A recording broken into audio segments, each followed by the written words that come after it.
इब्राहिम रईसी ਦੀ ਮੌਤ ਦੀ ਪੁਸ਼ਟੀ ਹੋ ਗਈ ਹੈ। ਰਾਸ਼ਟਰਪਤੀ ਵਿਦੇਸ਼ ਮੰਤਰੀ ਦੇ ਸਣੇ ਸਾਰੇ 9 ਦੇ 9 ਲੋਕਾਂ ਦੀ ਮੌਤ ਹੋ ਗਈ ਹੈ। ਅਜ਼ਰਬੈਜਾਨ ਦੀਆਂ ਪਹਾੜੀਆਂ ਦੇ ਵਿੱਚ ਦੱਸਦੇ ਕਿ ਮਲਬਾ ਮਿਲਿਆ। ਖਰਾਬ ਮੌਸਮ ਤੇ ਸੰਘਣੇ ਕੋਲੇ ਕਰਕੇ ਕ੍ਰੈਸ਼ ਹੋਇਆ ਇਹ ਹੈਲੀਕਾਪਟਰ। ਅਜ਼ਰਬੈਜਾਨ ਤੋਂ ਵਾਪਸ ਈਰਾਨ ਪਰਤ ਰਹੇ ਸਨ ਇਬਰਾਹਿਮ ਰईसी ਤਾਂ ਹੁਣ ਪੁਸ਼ਟੀ ਹੋਈ ਹੈ। ਸੋ ਦੱਸ ਦਈਏ ਕਿ ਐਤਵਾਰ ਰਾਤ ਵੇਲੇ ਦਾ ਸ਼ਾਮ ਦਾ ਕਰੀਬ 7 ਵਜੇ ਦਾ ਜਿਹੜਾ ਇਹ ਹੈਲੀਕਾਪਟਰ ਹੈ ਉਹ ਲਾਪਤਾ ਹੋ ਗਿਆ ਸੀ। ਅਜ਼ਰਬੈਜਾਨ ਤੋਂ ਲਾਪਤਾ ਹੋ ਗਿਆ ਸੀ। ਰਾਤ ਭਰ ਇਸ ਦੀ ਭਾਲ ਕੀਤੀ ਜਾ ਰਹੀ ਸੀ ਕਿ ਆਖਰਕਾਰ ਹੈਲੀਕਾਪਟਰ ਕਿੱਥੇ ਕ੍ਰੈਸ਼ ਹੋਇਆ ਹੈ ਜਾਂ ਫਿਰ ਇਸ ਦੀ ਲੋਕੇਸ਼ਨ ਐਗਜ਼ੈਕਟਲੀ ਜਿਹੜੀ ਹੈ ਉਹ ਕੀ ਹੈ। ਤਾਂ ਬਰਸਾਤ ਤੇ ਕੋਲੇ ਦੀ ਵਜ੍ਹਾ ਦੇ ਨਾਲ ਸਰਚ ਕਰਨ ਦੇ ਵਿੱਚ ਕਾਫੀ ਸਮੱਸਿਆ ਆਈ ਔਰ ਹੁਣ ਪੁਸ਼ਟੀ ਹੋਈ ਹੈ ਕਿ ਰਾਸ਼ਟਰਪਤੀ ਰईसी ਦੀ ਜਿਹੜੀ ਹੈ ਉਹ ਮੌਤ ਹੋ ਗਈ। ਉਸ ਤੋਂ ਇਲਾਵਾ ਵਿਦੇਸ਼ ਮੰਤਰੀ ਦੀ ਵੀ ਮੌਤ ਹੋਈ ਹੈ। ਵਿਦੇਸ਼ ਮੰਤਰੀ ਹੁਸੈਨ ਦੀ ਵੀ ਮੌਤ ਹੋ ਗਈ ਹੈ। ਕੁੱਲ 9 ਲੋਕ ने मेरे सहयोगी शैलेंद्र वांगू फोन लाइन पे जुड़ चुके हैं। शैलेंद्र, क्या कुछ आपके पास जानकारी, क्योंकि लोकेशन भी ट्रेस हो गई है, मलबा भी मिल चुका है और 9 लोगों की मौत की पुष्टि भी हुई है? बिल्कुल बिल्कुल। देखिए, जो कल शाम को ये खबर आई थी कि उनके चॉपर से कांटेक्ट नहीं हो पा रहा है और वो उसकी हार्ड लैंडिंग हुई है, जिसके बाद अब सर्च ऑपरेशन चलाने के बाद इस बात की पुष्टि हो चुकी है कोई सर्वाइवर उस हेलीकॉप्टर क्रैश में नहीं हुआ है। और अभी जो खबर आ रही है कि ईरान की तरफ से ऑफिशियल इस बात को कंफर्म कर दिया है कि उनके प्रेसिडेंट की जो मौत है, इब्राहिम रईसी की मौत इसमें हुई है और वहीं के उनके विदेश मंत्री की भी इस चॉपर क्रैश में मौत हुई है। और फिलहाल जो वहां का ईरान का स्टेट एफिलिएटेड मीडिया है उनकी तरफ से इस बात की पुष्टि हो चुकी है। अब जो है बताया जा रहा है कि जो ईरान के वाइस प्रेसिडेंट हैं मोहम्मद मुखबर, इनको बताया जा रहा है कि चार्ज दिया जाएगा राष्ट्रपति का जब तक वहां पर चुनाव नहीं कराए जाएंगे। हालांकि इसमें अभी सुप्रीम लीडर अयतुल्लाह खुमैनी के कंफर्मेशन या उनके अप्रूवल की जरूरत पड़ेगी, लेकिन बताया जा रहा है कि उनके पास अब का चार्ज रहेगा और अगले 50 दिनों के अंदर वहां पर नए राष्ट्रपति के चुनाव को लेकर कदम उठाए जाएंगे। हालांकि ये एक बड़ा डेवलपमेंट है ईरान के लिहाज से।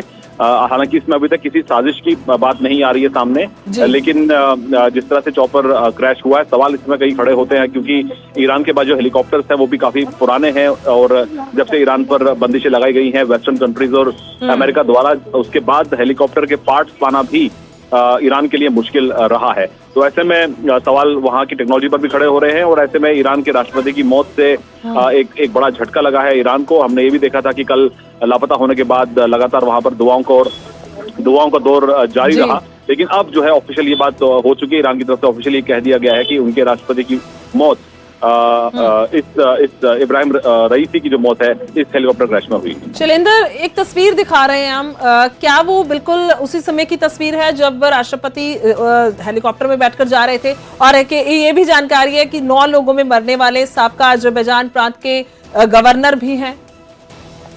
बिल्कुल बिल्कुल। देखिए, जो कल एक इवेंट में अजरबैजान गए थे ईरान के राष्ट्रपति और वहां के राष्ट्रपति अजरबैजान के राष्ट्रपति के साथ मिलकर उन्होंने डैम का उद्घाटन किया था, जिसके बाद वहां से जब लौट रहे थे तब मौसम की खराबी के चलते बताया जा रहा है कि ये प्लेन क्रैश हुआ है। हालांकि एग्जैक्ट रीजन अब तक साफ नहीं हो पाए हैं, वो ब्लैक बॉक्स की जांच के बाद ये चीजें साफ हो पाएंगी।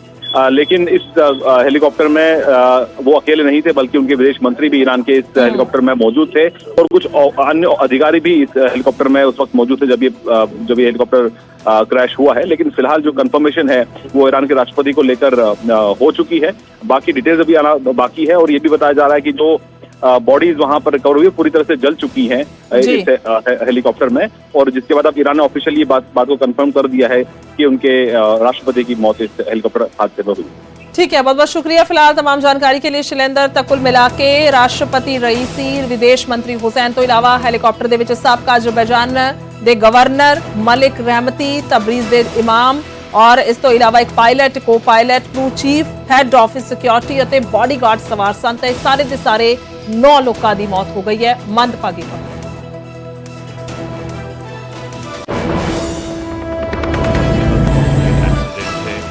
वो जहां से ईरान के वेस्टर्न बॉर्डर की तरफ से वापस आ रहे थे, पहाड़ी इलाका था, बारिश हो रही थी और फॉग था और रात का समय है। तो अभी तक तो जो सारे अंदाजे हैं वो ये है कि एक एक्सीडेंट है और रात भर ढूंढा जाता रहा और अभी कुछ समय पहले ही इसकी लोकेशन मिली है और जहां तक कहा जा रहा है कि कोई भी सर्वाइवर बचा नहीं है। तो अभी तक तो ऑब्वियसली पूरा एस्टीमेट जो लिया जा रहा है वो यही है कि ये एक एक्सीडेंट है जो कि वेदर कंडीशंस के कारण और वेदर कंडीशंस के साथ हो सकता है ह्यूमन एरर यानी कि पायलट का एरर कंबाइन हो गया हो उन दोनों चीज़ों के चलते ये क्रैश हुआ है। रईस जमहूर